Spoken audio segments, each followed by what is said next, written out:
অঁ তৰা দেউতা ক'ত গ'ল? অঁ ভাত খাবলৈ গ'ল নেকি? মই বিচাৰি ফুৰিছোঁ। বহি আছে। কওক সোনকালে যাব বুলি মই ৰাতিপুৱাই ভাত বনালোঁ, বেছি নবনালোৱে। আজি মচুৰ দাইল বনাইছোঁ কিন্তু দেই। আজি মচুৰ দাইল বনাইছোঁ, মচুৰ।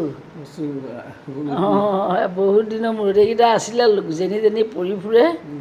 টোপোলা বান্ধি থৈছিলোঁ, নাই আজি মচুৰ দাইলে খাওঁ আৰু। বহুত দিন খোৱা নাই। ভাত কেৰেলা আৰু আলু পিটিকা, এই কণী আছে, মগুৰ দাইল আছে। খালোঁ আৰু বোলো আজি খাওঁচোন, ইমান দিন খোৱা নাই। তাকেতো ব'লক যাওঁ, ইহঁতৰ লগতে ওলাই যাওঁ আৰু। আপোনাৰ গাটো বেয়া ইমান ৰাইজ, প্ৰভুৰ গাটো বেয়া বন্ধুসকল, একদম দুৰ্বল আৰু ডাক্তৰৰ ঘৰলৈ লৈ যাওঁ। এবাৰ বাহিৰত নিম বুলি ভাবিছিলোঁ, পইচা পাতিবোৰে যোগাৰ হোৱা নাই। কি কৰিম আৰু, দুখীয়াৰ দুখ। আপোনালোকেও কোনেও লাইক কমেণ্ট এটাও নকৰা হ'ল। এই মনৰ এনেই দুখ, লাইক কমেণ্ট এটা নকৰে না, এটা শ্বেয়াৰ কৰাটোতো দূৰৰে কথা, কোনো এটা আপোনালোকে একো নকৰে।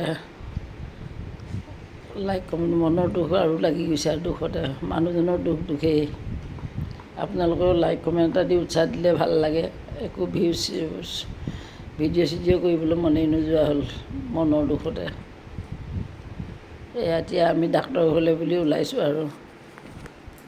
ৰাইজ শুভ দুপৰীয়া, আপোনালোক ভালে ভালে থওক। আজি সোনকালে ভাত খাইছোঁ 11:30, এতিয়া ওলাই যাম আৰু ডাক্তৰৰ ঘৰলৈ।